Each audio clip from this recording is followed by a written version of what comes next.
Hello, everyone. So I'm starting my Bible study journey for 2024, and I'd like you guys to join me. I'm going to be reading the Bible in 365 days. So I really hope I'm consistent and, I'm not lazy and I'm disciplined and all that. So, yeah, so today we're going to be going through Genesis 1, 2, and 3. All right. And I've already read the chapters. So now I'm going to be summarizing and also maybe asking questions if, there's something that's not really clear to me. And feel free to comment and help me out if you know more.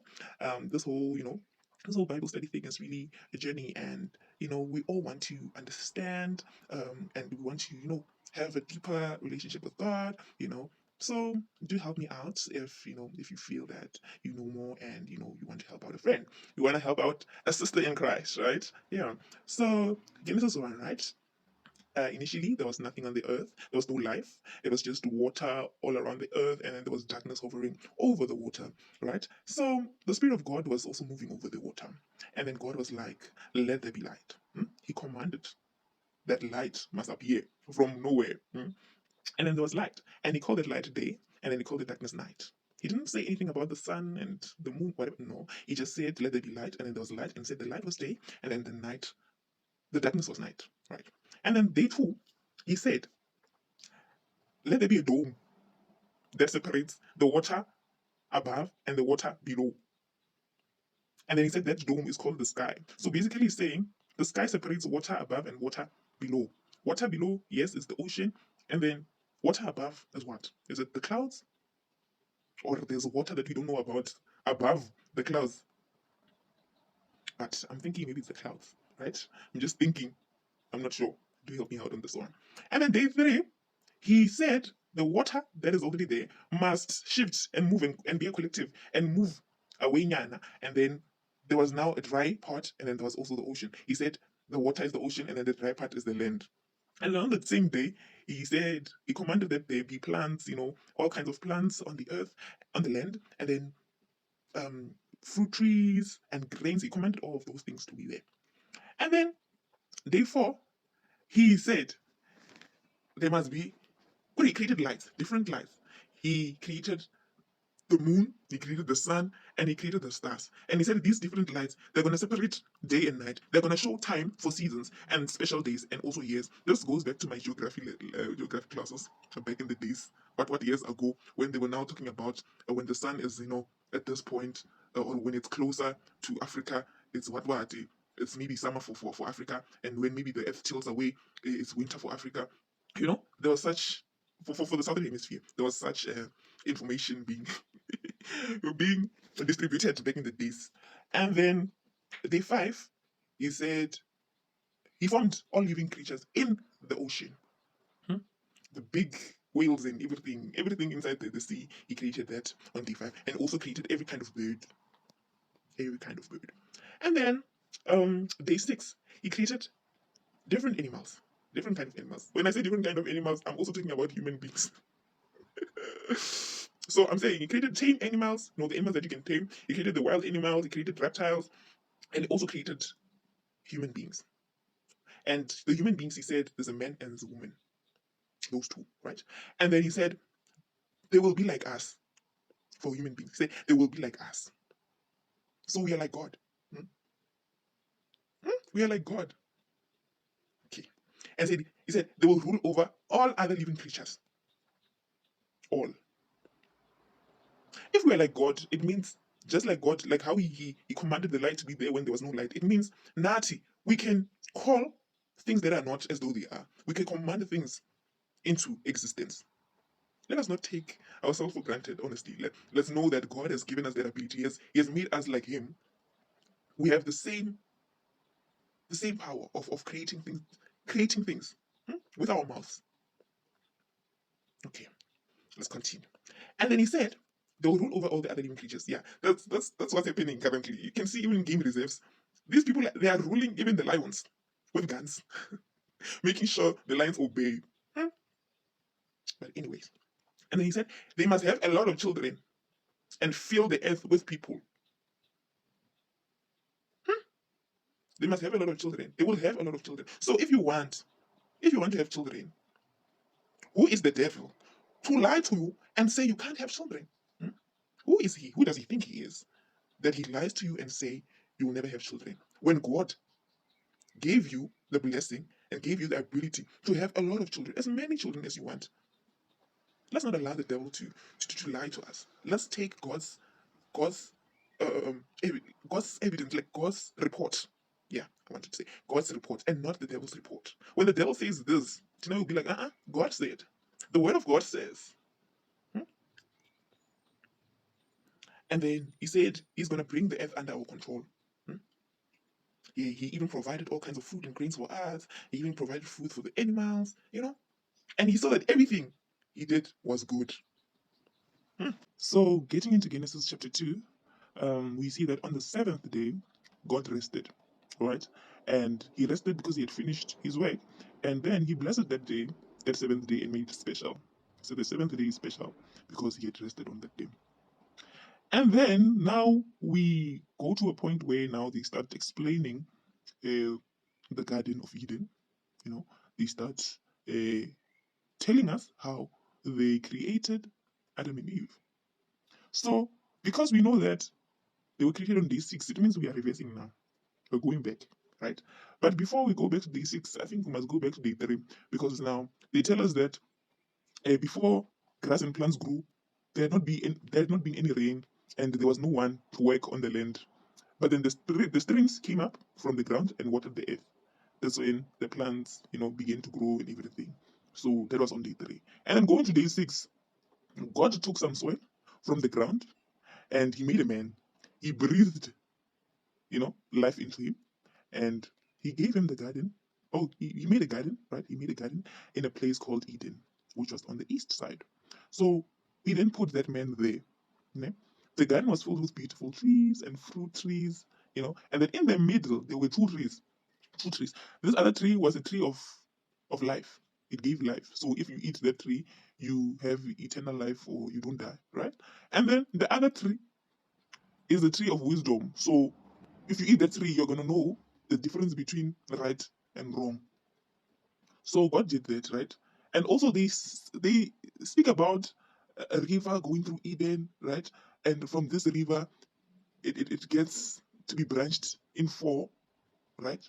And then the other part is the Euphrates River. And from my Google search, I saw that this river is in Iraq, so it's in Asia. And then the other part is the Tigris River, which is in Assyria. And Assyria, if it is Syria, I guess it's also Iraq. And then the Gihon River, which is in Ethiopia, which is Africa, and then the Pishon River, which is in Havila. And Havila, we don't know where Havila is, but when I was doing more research, there's a place that appeared in Kenya called Havila. I don't know if that's the Havila they were talking about, or maybe the Kenyan people just decided to name the place Havila, but I don't know. So I'm guessing if they are saying that these 4 rivers branched from the river that was passing in Eden, then it means Eden is somewhere between Africa and Asia, just there, around Ethiopia, Iraq, Israel, or Saudi, what, so there, somewhere there. Okay, I'm going to talk about everything because I guess this is a Bible study. So I'm going to touch everything that I see. Honestly, I'm going to touch everything that I see. And then they said the man was taken to the Garden of Eden to take care of the garden, right? And eat every fruit except the one on what? On which tree? The tree of wisdom. That gives you what? Gives you the knowledge between good or bad.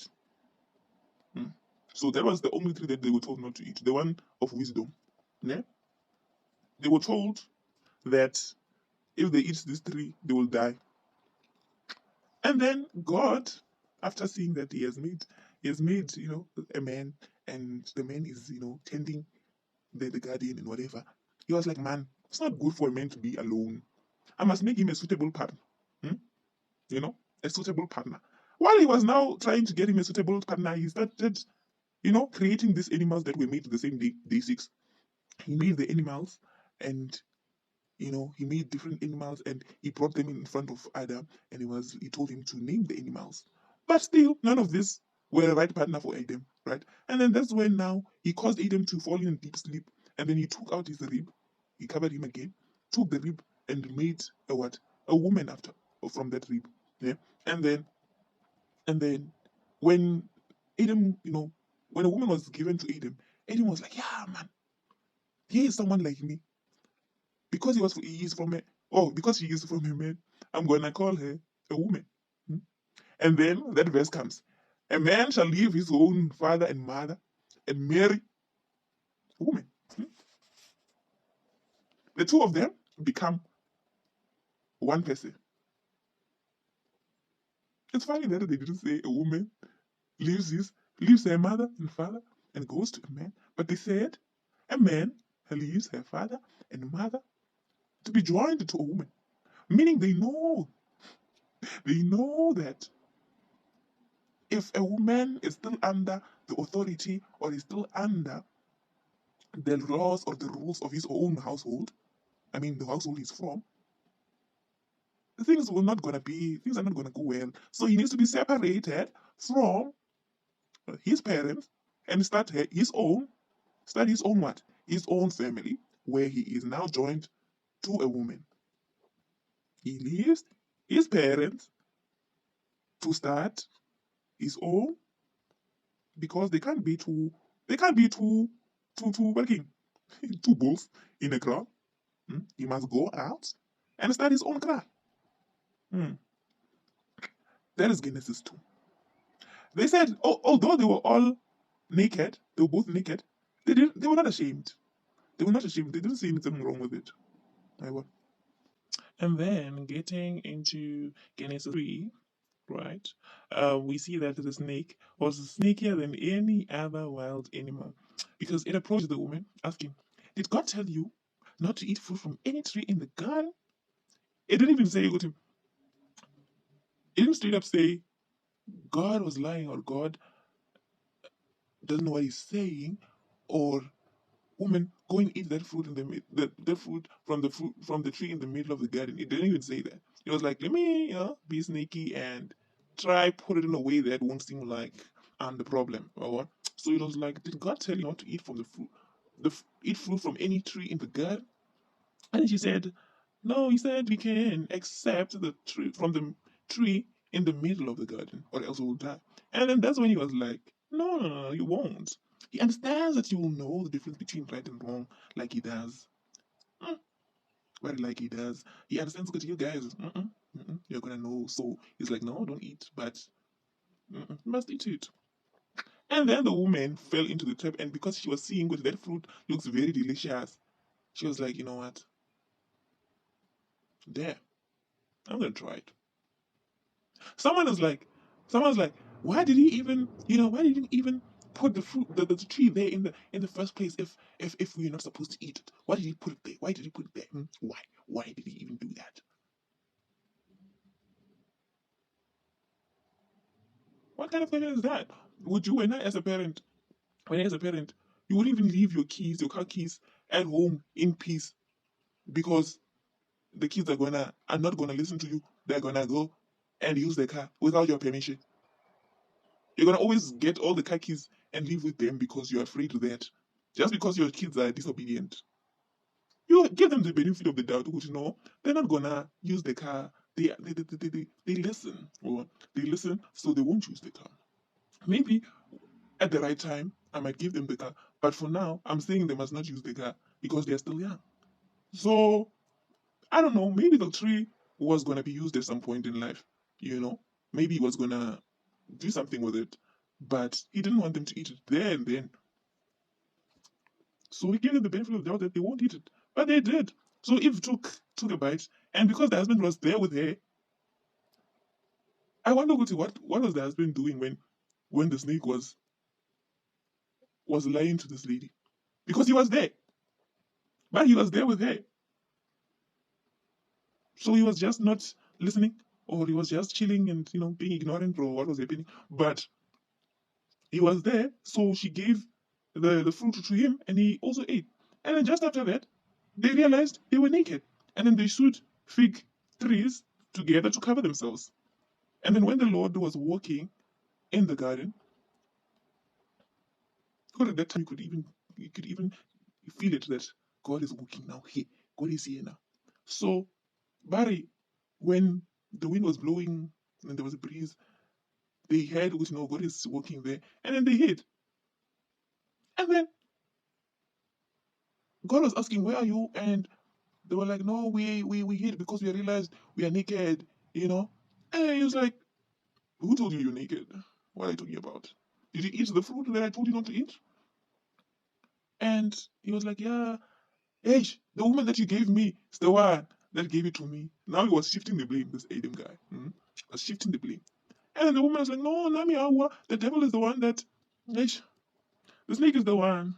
The snake is the one that told me that I should, I should eat it." And then God was mad. He then cursed them. Firstly, he cursed the snake, and he said, "When you're gonna crawl on your stomach for as long as you live, and you're gonna eat that."